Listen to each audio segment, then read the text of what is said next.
All right, so it's finally time to find out what this FlexArm's all about. And then let's go and try and tap some 1/2 inch 13 holes in this. 1/2 inch 13 Cleveland tap from A-Bomb. I'm gonna go ahead and just give this a try. Pops right in.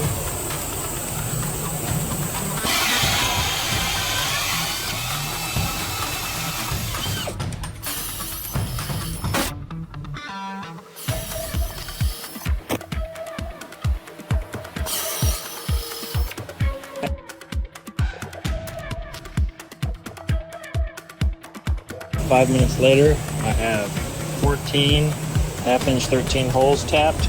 I got to experience how the clutch works on this thing, which was pretty neat because I knew down in here was touching, you can't really see it, that weld really hard. I mean, that's a tap breaker right there.